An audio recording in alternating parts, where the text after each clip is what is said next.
आज एक problem deal करने जा रहे हैं जो जी लेवल पे अच्छा प्रॉब्लम है। क्वेश्चन का बैकग्राउंड बहुत अच्छा है। वर्टिकल सर्किल के कॉन्सेप्ट्स को यूटिलाइज करके ये सवाल को हम डील करने वाले हैं। तो बताते हैं क्वेश्चन का बैकग्राउंड क्या है। तो अपने पास एक सर्कुलर आर्क दिया हुआ है जहाँ का जो ट्रैक है वो एसीवी है। ये जो है ट्रैक ये फ्रिक्शनलेस है। यहाँ जो सर्फेसेस हैं वो स्मूथ है। जब हम ए वाले ब्लॉक को रिलीज करते हैं तो वो बी वाले पॉइंट पे पहुंचता है। बी वाले पॉइंट पे जैसे ही पहुंचता है वो अपना कॉन्टैक्ट को लॉस कर जाता है। दैट्स मीन कि नॉर्मल फोर्स जीरो हो गया है। तो बी वाले पॉइंट्स के बाद क्या करता है, ये जो ब्लॉक है ये लॉन्च होता है। और लॉन्च होता है तो पूछा जा रहा है कि उस लॉन्चिंग एंगल जो हो रही है उसका वैल्यू कैलकुलेट कीजिए कि लॉन्चिंग कितना होगा। उस लॉन्चिंग एंगल के साथ एक क्राइटेरिया भी दिया हुआ है कि ये बोल रहा है कि वो जब लॉन्च करोगे तो आपको लार्जेस्ट हॉरिजेंटल डिस्टेंस कवर करेगा, वापस उसी हॉरिजेंटल प्लेन पे जो बी वाला प्लेन है उसी पे जाकर के रिटर्न कर जाएगा। तो क्वेश्चन का बैकग्राउंड समझ में आया। एक काम करते हैं, हम इस क्वेश्चन को ड्रॉ करके एक बार और क्लियरिटी से समझाते हैं क्वेश्चन क्या कह रहा है। तो सबसे पहले मेरे पास क्या है कि एक सर्कुलर आर्क बनाया गया है। हमने एक सर्कुलर आर्क बनाया है और यहाँ से ये हमारा हॉरिजेंटल डिस्टेंस है।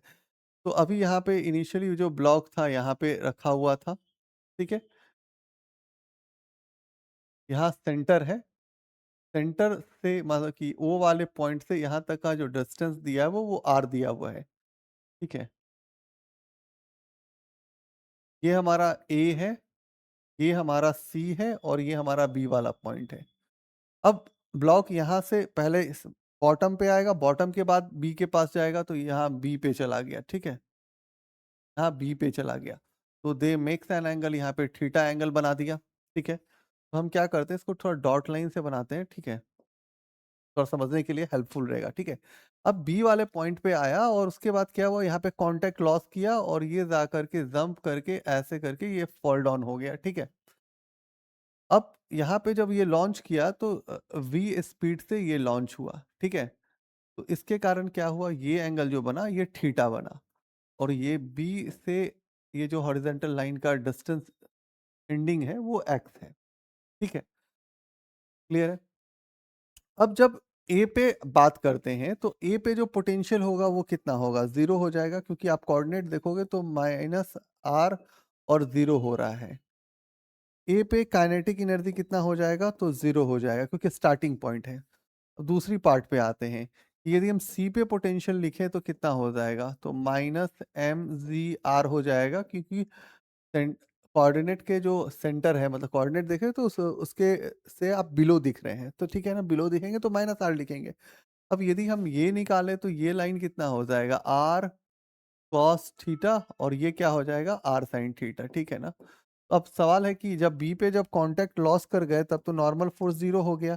अब बताइए कि बी पे जो होगा पोटेंशियल एनर्जी क्या हो जाएगा, तो बी पे जो पोटेंशियल एनर्जी हो जाएगा वो कितना हो जाएगा, minus M G R cos theta, ठीक है ना। क्योंकि ये अभी भी बिलो है सेंटर पे, यहाँ पे जो होगा वो जीरो जीरो होगा, क्लियरली है, आपको रेफरेंस ले सकते हैं।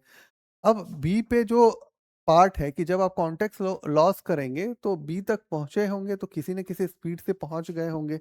तो आपको ये पता करना है कि लॉन्चिंग के टाइम में जो आपकी जो वेलोसिटी है वो क्या है, वो भी बहुत इंपॉर्टेंट है। तो आप उस चीज वाले पैरामीटर पे आप काम करेंगे, ठीक है। तो आप कहेंगे कि इनिशियली जो काइनेटिक एनर्जी है वह भी जीरो है ए पॉइंट पे, और पोटेंशियल एनर्जी इनिशियली वो भी जीरो है।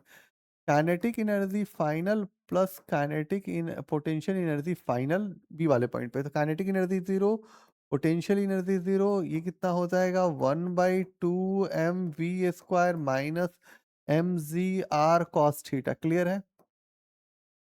तो यहाँ से क्या करेंगे, 1/2 mv² इक्वल टू क्या हो जाएगा, M G R cos theta हो जाएगा। यहाँ से एम एम कैंसिल कर लेंगे तो v² इक्वल टू क्या हो जाएगा, 2 g r कॉस थीटा हो जाएगा। अब आपको एंगल फाइंड करना है तो रेंज का फॉर्मूला लगाइए। रेंज के लिए आपको क्या जानकारी है, तो रेंज बराबर होता है v² साइन 2 थीटा/g। आप जब लॉन्च कर रहे हैं उसकी वेलोसिटी तो आपको ज्ञात है, तो उसको आप यूज कर लीजिए। तो r equal to v², v कितना हो जाएगा, 2 g r कॉस थीटा, और साइन 2 थीटा को हम क्या लिख सकते हैं, 2 sine theta into cos theta. Clear है। डिवाइड बाय क्या होगा जी। जी से जी को कैंसिल कर लीजिए तो रेंज बराबर कितना हो जाएगा 4 कॉस 4r क्या बच रहा है 4r बच रहा है। फिर क्या बच रहा है cos square theta into sine theta. तो ये क्या हो गया कि ये आपका रेंज है। रेंज का मतलब आप यहाँ पे समझ लो एक्स है। एक्स इक्वल टू क्या हो जाएगा 4r cos square theta into sine theta. क्योंकि लार्जेस्ट बोला गया है तो आप यहाँ पे एक चीज सोच सकते हैं कि यदि हम ऐसा सोचें कि D x by D theta क्या होगा 0 होगा।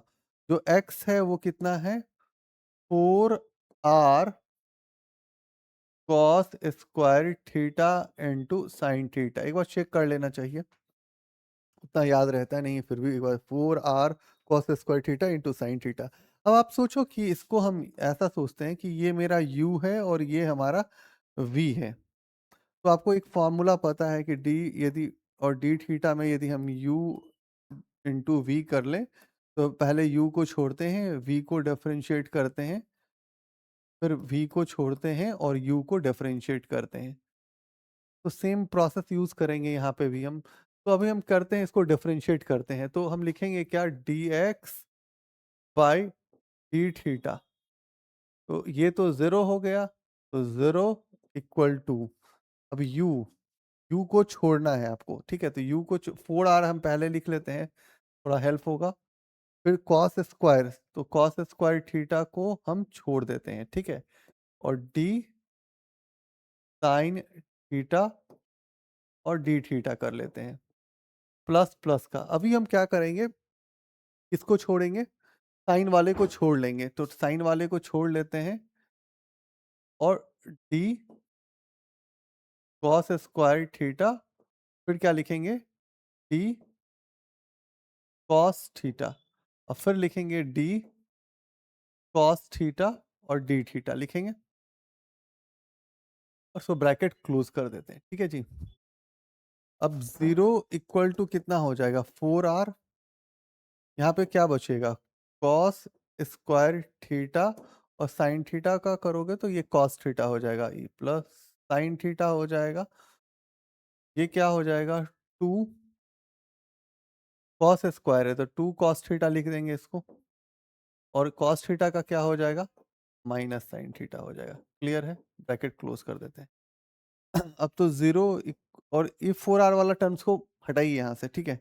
अब जीरो इक्वल टू आप लिखिए cos Q theta minus 2 sine square theta into cos theta, ठीक है।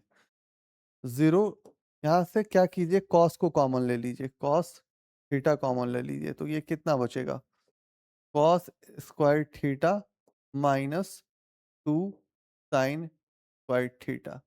कॉस थीटा कॉमन हो गया। अब आते हैं यदि आप बोलें कि कॉस थीटा का वैल्यू 0 हुआ तो थीटा 90 डिग्री हो गया। क्लियर हो गया। तो इस कंडीशन पे रेंज कितना हो जाएगा 0 हो जाएगा। फॉर्मूला पे डेबिट कीजिएगा, ठीक है।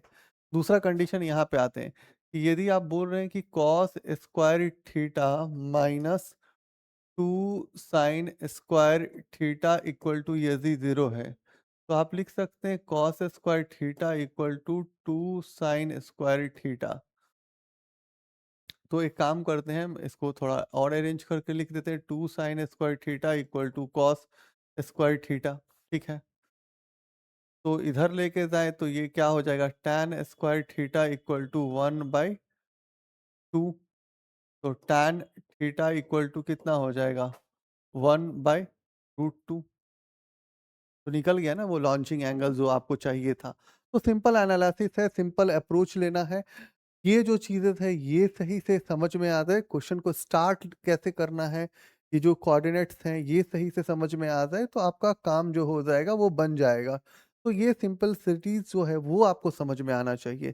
फिर पता है कि जब यहाँ तक कहानी है कि नॉर्मल जब यहाँ नॉर्मल जब 0 हो गया अब यहाँ जो वेलोसिटी अचीव किया और जाकर के यहाँ ड्रॉप किया तो एकदम प्रोजेक्टाइल दिख रहा है, तो आप सिंपल प्रोजेक्टाइल लगा लीजिए। प्रोजेक्टाइल के बाद आपको इस क्वेश्चन का जो और एक पार्ट था जिसको आपको समझना चाहिए, कहता है कि लार्जेस्ट हॉरिजॉन्टल डिस्टेंस कवर कर रहा है। लार्जेस्ट का मतलब हो गया कि dx बाई डी थीटा जो होना चाहिए वो 0 होना चाहिए। कहीं मैक्सिमम बोल देता, कहीं लार्जेस्ट कहता, सब सेम ही है, ठीक है? तो वो पकड़ना पड़ेगा आपको। तो आज के लिए थैंक यू।